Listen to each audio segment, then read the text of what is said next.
Merhabalar kıymetli izleyicilerim ve takipçilerim. Binur'un Mutfağı kanalıma ve mutfağıma hoş geldiniz. Bugün sizler için lezzetine doyamayacağınız saçaklı mantı hazırladım. Diğer adıyla kolay yapıldığı için yeni gelin mantısı. Tarifime başlamadan önce kimin nereden izlediğini bana yorumlardan yazarsanız değerli takipçilerimin nereden izlediğini öğrenmiş olurum.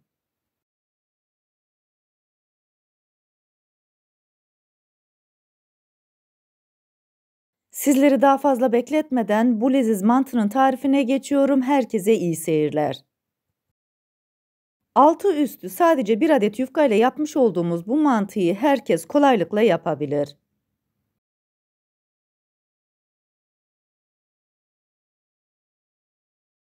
Bir adet yufkayı alıyorum, kesebileceğim şekilde katlıyorum. Makas yardımıyla 1 santim aralıklarla kesiyorum. İsterseniz sizler bu işlemi kesme tahtasının üzerinde bıçakla da yapabilirsiniz. Hangi işlem sizin için kolayınıza geliyorsa o şekilde yapın. Bu arada tarifimi buraya kadar izleyip beğendiyseniz ve hala kanalıma abone değilseniz, abone olarak beğeni ve yorumlarınızla beni desteklerseniz çok sevinirim. Ben bu işlemi yaparken fırınımı da 180 derece alt üst ayarı açtım. Hazırladığım yufkaları sıcak fırına koyacağım.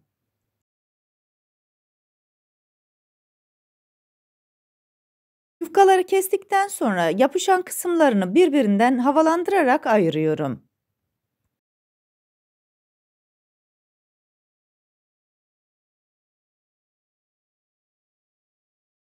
Birbirinden ayırmış olduğum yufkaların üzerine biraz zeytinyağı gezdiriyorum. Bu zeytinyağı sayesinde yufkalarımız daha kolay kızaracak.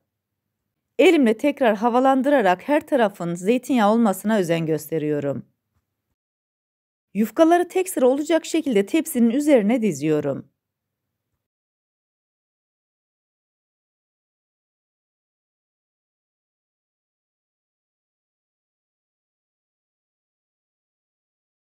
...20 dakika boyunca 180 derecelik fırınımızda pişireceğiz. Bu arada arada bir de fırınımızı açıyoruz, yufkaları ters düz ediyoruz. Her tarafın güzel bir şekilde kızardığından emin olun.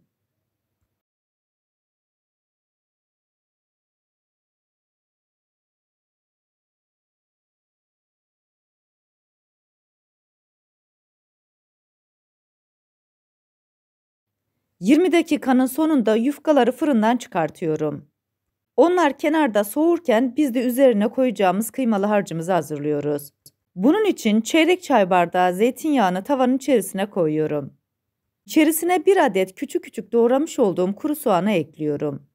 Kuru soğanın diriliği geçinceye kadar kavuruyorum. Ocağımızın altı yüksek ateşte.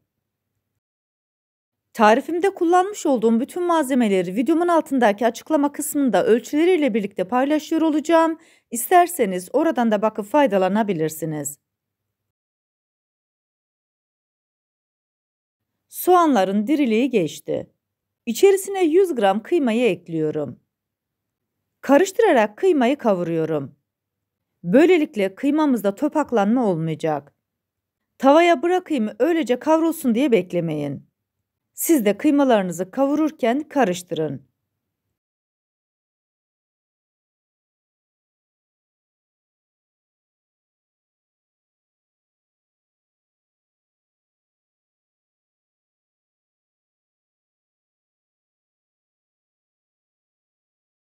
Kıymalarımız da yeterince kavruldu.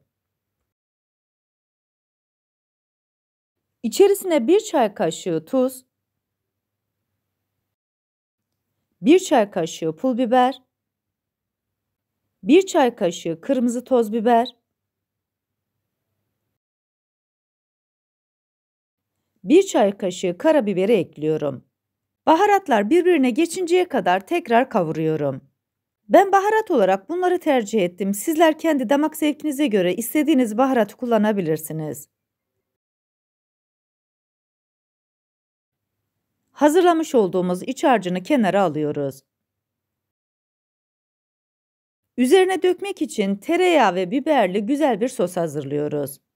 Bunun için 1 tatlı kaşığı tereyağını tavaya koyuyorum. Tereyağını güzelce erittikten sonra ocağımızın altını söndürüyoruz. İçerisine 1 çay kaşığı kırmızı toz biberi koyuyorum. Sosun hazır olması için tereyağın ve tavanın sıcaklığı bizim için yeterli. Hazırladığım sosu kenara koyuyorum. Mantının olmazsa olmazı sarımsaklı yoğurdumuzu hazırlıyoruz. 1 kase yoğurdun içerisine 2 diş sarımsağı rendeliyorum.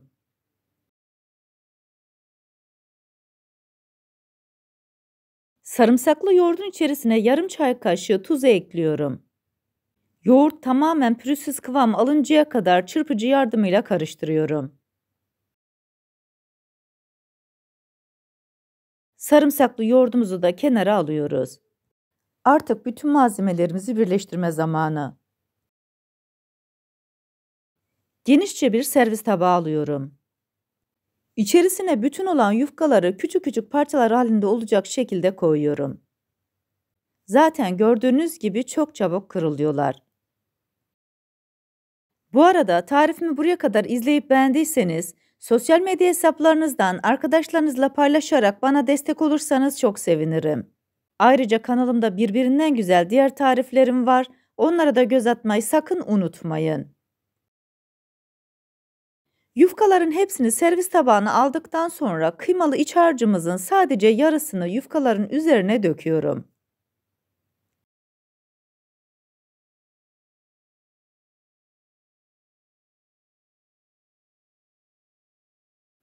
Daha sonra hazırlamış olduğum sarımsaklı yoğurdun hepsini mantının üzerine boşaltıyorum. Ben sarımsaklı yoğurdu bu kadar kullandım. Sizler seviyorsanız bu oranı artırabilirsiniz.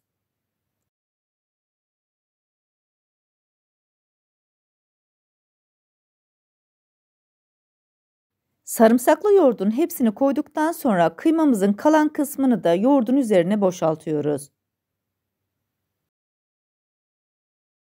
Üzerine tereyağı ve biberli karışımımızdan gezdiriyoruz. Bu şekilde hem lezzetlendiriyoruz hem de görünüşü daha güzel oluyor. Son olarak tam ortasına bir parça nane koyuyorum.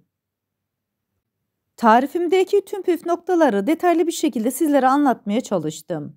Ancak yine de aklınıza takılan bir kısım olursa bana yorumlardan yazabilirsiniz. Oradan da elimden geldiğince sizlere dönmeye çalışıyorum. Sizlere bir de bu leziz mantının iç dokusunu göstermek istiyorum. Tadına doyamayacağınız saçaklı mantımız gerçekten çok güzel oldu. Üstelik yapımı da oldukça kolay. Bu leziz tarifimi yapıp deneyecek olan herkese şimdiden afiyet olsun. Bir tarifimizin daha sonuna geldik. Videomu izlediğiniz için teşekkür ederim. Bana destek olmak için tarifimi beğendiyseniz beğenmeyi, abone değilseniz abone olmayı, yeni tariflerimi izlemek için bildirim zilini açmayı, tariflerimi sevdiklerinizle paylaşmayı unutmayın.